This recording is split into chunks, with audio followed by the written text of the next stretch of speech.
ভাই আল্লাহর রাস্তা আমার হেলপারটার একটু বাঁচান ভাই।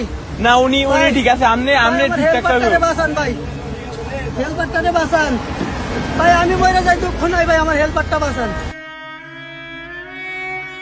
একটি সড়ক দুর্ঘটনার গল্প যা শুনলে ভাবাবে যে কাউকে। কুমিল্লার দাউদকান্দির ঢাকা চট্টগ্রাম মহাসড়কে ঘটেছে এক হৃদয় বিতারক সড়ক দুর্ঘটনা। দুমড়ে মুচড়ে যাওয়া গাড়ির ভেতরে আটকে পড়েছিলেন চালক ও তার হেলপার।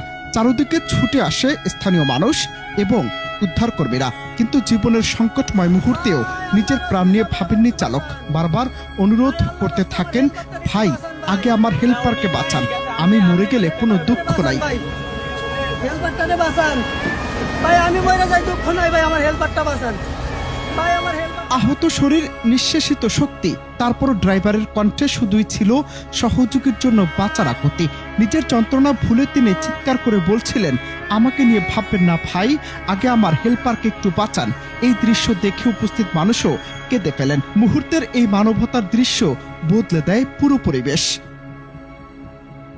দুর্ঘটনার সময় আশপাশের মানুষ এই করুণ দৃশ্য মোবাইলে ধারণ করেন। মুহূর্তে ভিডিওটি ছড়িয়ে পড়ে সামাজিক যোগাযোগ মাধ্যমে। অনেকে ভিডিওটি শেয়ার করে লিখেছেন, এটাই প্রকৃত সহমর্মিতা, এটাই মানুষের প্রতি মানুষের ভালোবাসা।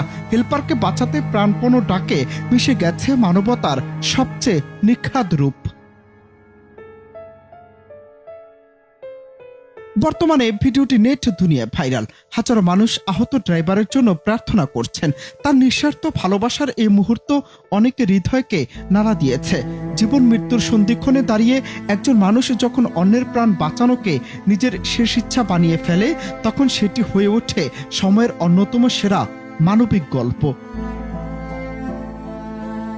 অনন্ত Hasan Masud, Bangla TV news desk.